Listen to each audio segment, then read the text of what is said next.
Roxane Gay, Bad Feminist.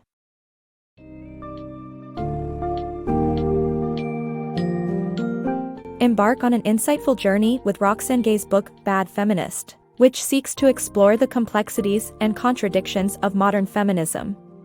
Delve into important themes such as representation of women in popular culture, reality television, and rape culture, while also examining the effects of racial and gender inequality on society.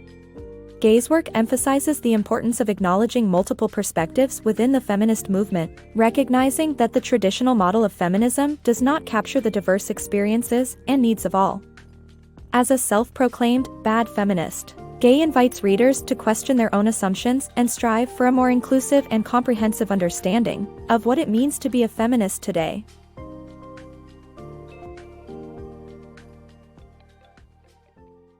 Embracing imperfect feminism.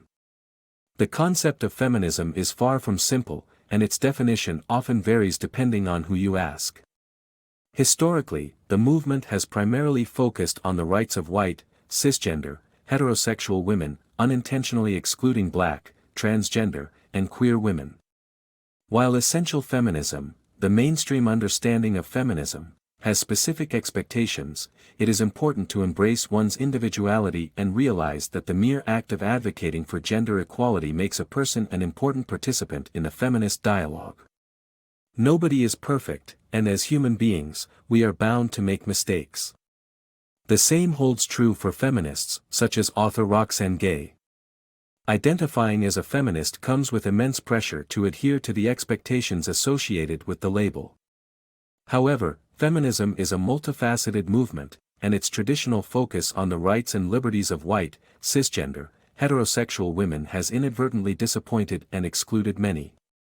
White, cis, heterosexual women are typically offered more opportunities to voice their opinions and, as a result, largely dictate the rules of essential feminism.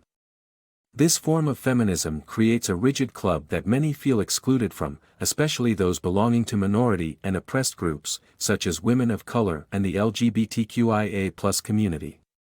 Even those who don't identify with minority groups can experience exclusion from essential feminism.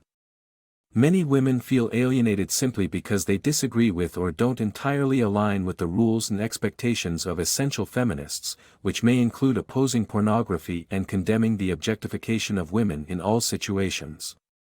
Aware of the exclusivity and limitations of essential feminism, Roxane Gay defines herself as a bad feminist.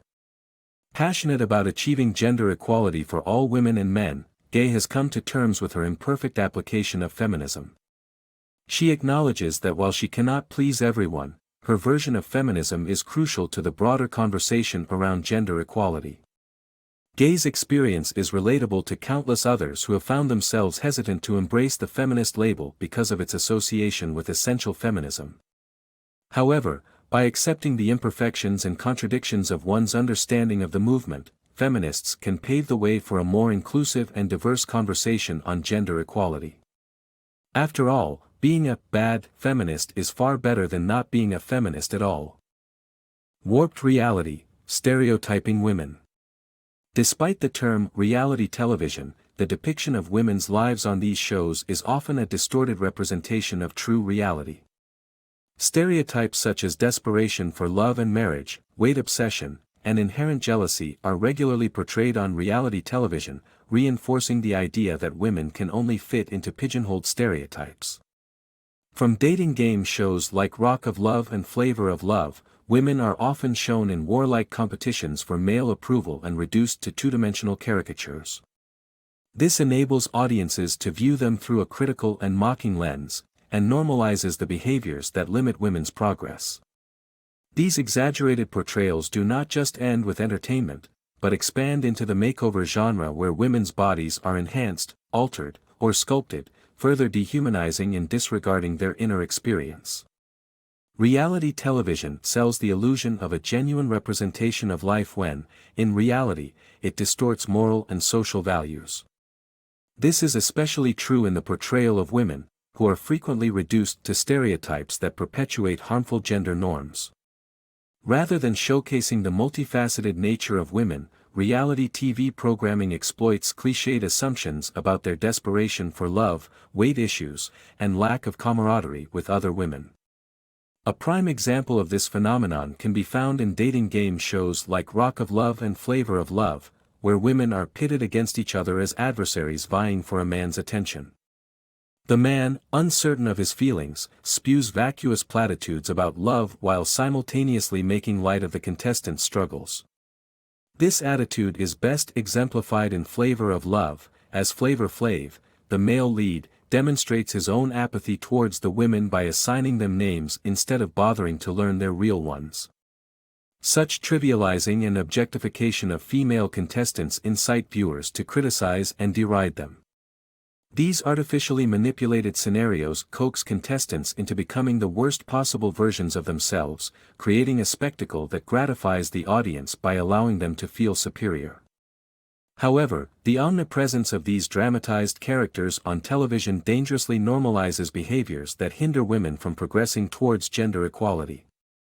The distortion of reality doesn't end with dating shows. Makeover programs and other content that focuses on women's appearance perpetuate shallowness and prioritize superficial appeal over a woman's inner experience. Female bodies are subjected to surgical enhancements, extreme weight regimes, and constant scrutiny for the entertainment of viewers, glossing over women's innate wisdom and the depth of their life experiences. In conclusion, reality television manipulates the portrayal of women, encouraging audiences to judge them based on stereotypes instead of recognizing their true worth. By perpetuating these distortions, the industry normalizes unhealthy behaviors that impede women from flourishing as equal members of society.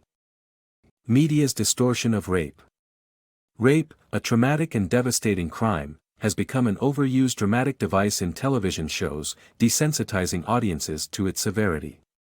Programs like Law and Order, SVU rely heavily on sexual violence narratives, escalating the atrocities in each episode to maintain viewers' interest. This numbing effect on the public alters their perception of rape, making it appear less horrendous. Additionally, the prevalence of sexual assault in society has led to the term rape culture, reflecting the terrifying expectation that women will eventually face unwanted sexual advances. The media's portrayal of rape extends beyond television dramas, with news outlets also contributing to this troubling culture. An example from the New York Times in 2011 illustrates this issue, emphasizing the perpetrator's ruined lives over the 11-year-old victim's suffering.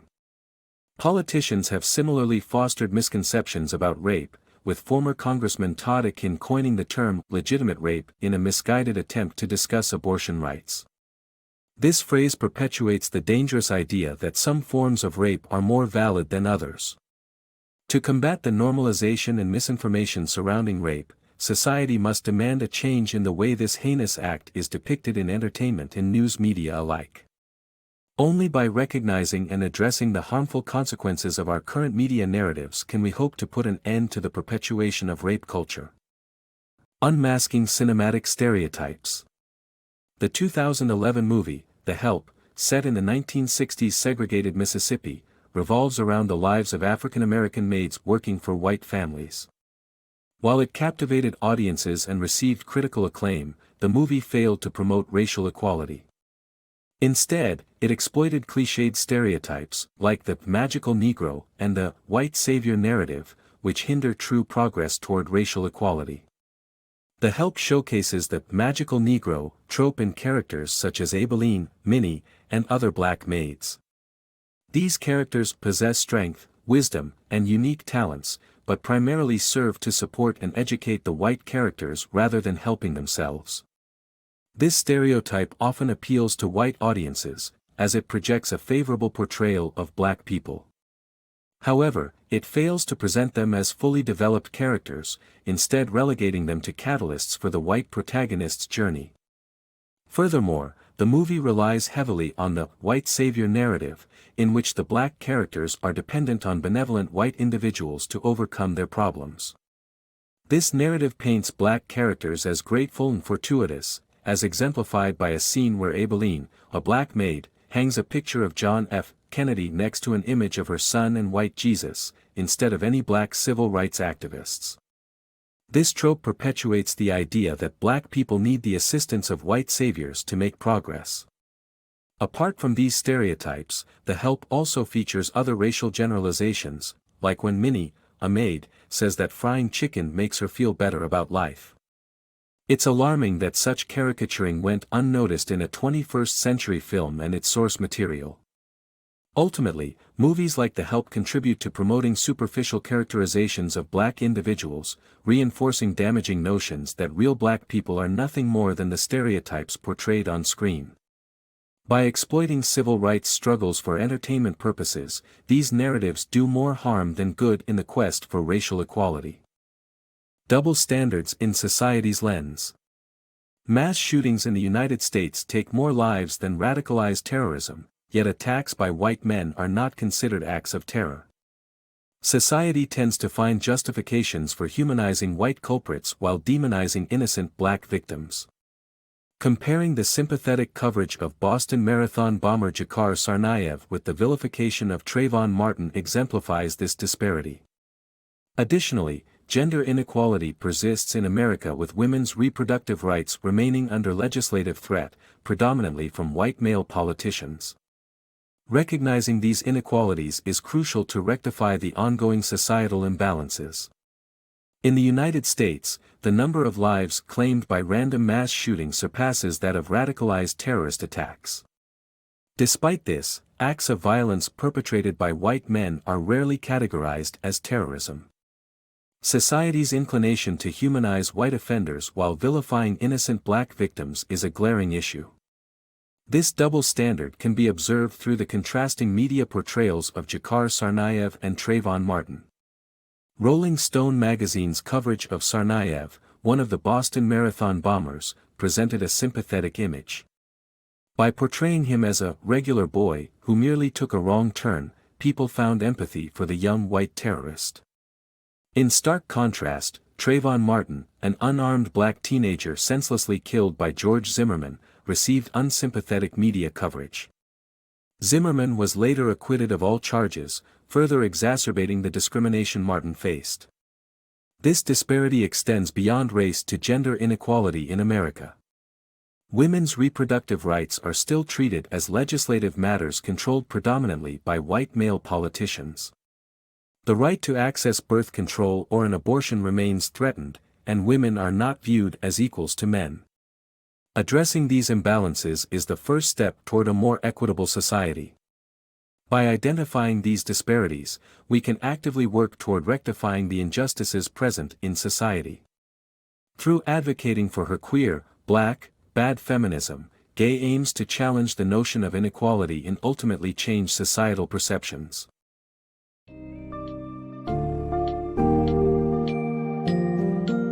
In Bad Feminist, Roxane Gay boldly challenges conventional notions of feminism and encourages readers to embrace a more nuanced and inclusive form of the movement.